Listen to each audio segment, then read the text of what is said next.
بسم اللہ الرحمن الرحیم۔ السلام علیکم دوستو، آج ہم آپ کو حضرت عمر رضی اللہ تعالیٰ عنہ کا قصہ سنائیں گے، غور سے سنیے۔ حضرت عمر رضی اللہ تعالیٰ عنہ، جن کے پاک نام پر آج مسلمانوں کو فخر ہے اور جن کے جوش و ایمان سے آج 1400 برس بعد کافروں کے دل میں خوف ہے، اسلام لانے سے قلب مسلمانوں کے مقابلے اور تکلیف پہنچانے میں بھی ممتاز تھے، نبی اکرم صلی اللہ علیہ وسلم کے قتل کے در پہ رہتے تھے۔ ایک روز کفار نے مشورہ کیا کہ کمیٹی قائم کی جائے، کوئی ہے جو محمد صلی اللہ علیہ وسلم کو قتل کر دے۔ عمر نے کہا کہ میں کروں گا۔ لوگوں نے کہا کہ بے شک تم ہی کر سکتے ہو۔ عمر رضی اللہ تعالیٰ عنہ تلوار لٹکائے ہوئے اٹھے اور چل دیے۔ اسی فکر میں جا رہے تھے کہ صحابہ قبیلہ جوہرہ کے، جن کا نام حضرت سعد بن ابی وقاص رضی اللہ تعالیٰ عنہ ہے، اور بعضوں نے تو اور صحابہ لکھے ہیں، انہوں نے پوچھا عمر رضی اللہ تعالیٰ عنہ کہاں جا رہے ہو؟ کہنے لگے کہ محمد صلی اللہ علیہ وسلم کے قتل کی فکر میں ہوں۔ سعد نے کہا کہ بنو ہاشم اور بنو جوہرہ اور بنو عبد مناف سے کیسے ممتنع ہو گئے؟ وہ تم کو بدلے میں قتل کر دیں گے۔ اس جواب پر بگڑ گئے اور کہنے لگے کہ معلوم ہوتا ہے کہ تو بھی بے دین ہے، یعنی مسلمان ہو گئے، لا پہلے تجھی کو نمٹا دوں۔ یہ کہہ کر تلوار سوت لی، اور حضرت سعد رضی اللہ تعالیٰ عنہ نے بھی یہ کہہ کر کہ ہاں میں مسلمان ہو گیا ہوں، تلوار سنبھال لی۔ دونوں طرف سے تلوار چلنے کو تھی کہ حضرت سعد رضی اللہ تعالیٰ عنہ نے کہا کہ آپ پہلے اپنے گھر کی تو خبر لیں، میرے بہن اور بہنوئی دونوں مسلمان ہو چکے ہیں۔ یہ سننا تھا کہ غصے سے بھر گئے اور سیدھے بہن کے گھر گئے۔ وہاں حضرت خباب رضی اللہ تعالیٰ عنہ، جن کا ذکر نمبر 6 پر گزرا، کواڑ بند کیے ہوئے دونوں میاں بیوی کو قرآن شریف پڑھ رہے تھے۔ حضرت عمر رضی اللہ تعالیٰ عنہ نے کواڑ کھلوائے۔ ان کی آواز سے حضرت خباب رضی اللہ تعالیٰ عنہ تو جلدی سے اندر چھپ گئے، اور وہ صحیفہ بھی جلدی میں باہر ہی رہ گیا جس پر آیت قرآن لکھی ہوئی تھی۔ ہمشیرہ نے کواڑ کھولے۔ حضرت عمر رضی اللہ تعالیٰ عنہ کے ہاتھ میں کوئی چیز تھی جس کو بہن کے سر پر مارا، جس سے سر سے خون بہنے لگا، اور کہا کہ اپنی جان کی دشمن تو بد دین ہو گئی۔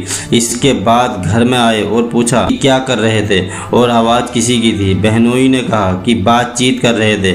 کہنے لگے کیا تم نے اپنے دین کو چھوڑ کر دوسرا دین اختیار کر لیا ہے؟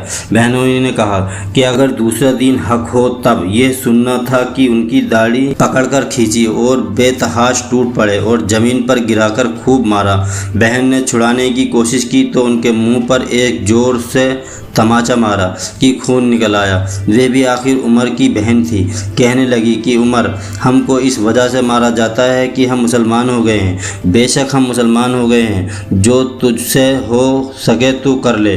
اس کے بعد حضرت عمر کی نگاہ اس صحیفے پر پڑی جو جلدی سے میں باہر رہ گیا تھا، اور غصے کو جوش بھی اس مار پیٹ سے کم ہو گیا تھا، اور بہن نے اس طرح سے خون میں بھر جانے سے شرم سی ابھی آ رہی تھی۔ کہنے لگے کہ اچھا مجھے دکھاؤ یہ کیا ہے؟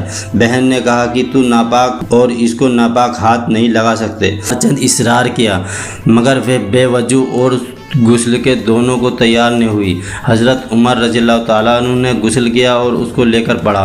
اس میں سورہ طٰہٰ لکھی ہوئی تھی، اس کو پڑھنا شروع کیا۔ پورا پڑھا تھا کہ حالت ہی بدل گئی۔ کہنے لگی کہ اچھا مجھے بھی محمد صلی اللہ علیہ وسلم کی خدمت میں لے چلو، اور الفاظ سن کر حضرت خباب اندر سے نکلے اور کہا کہ اے عمر، تمہیں خوشخبری دیتا ہوں کہ کل پنج شنبہ میں حضور اقدس صلی اللہ علیہ وسلم نے دعا مانگی تھی کہ یا اللہ، عمر اور ابو جہل میں جو تجھے زیادہ پسند ہو اس سے اسلام کو قبول فرما۔ یہ دونوں قوت میں مشہور تھے۔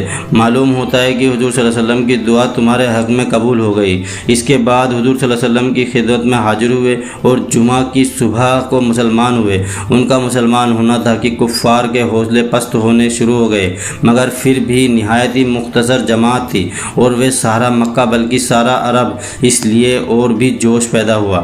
جلد سے کر کے مشورے کر کے ان حضرات کو ناپید کرنے کی کوشش ہوتی تھی اور طرح طرح کی تدبیریں کی جاتی تھی۔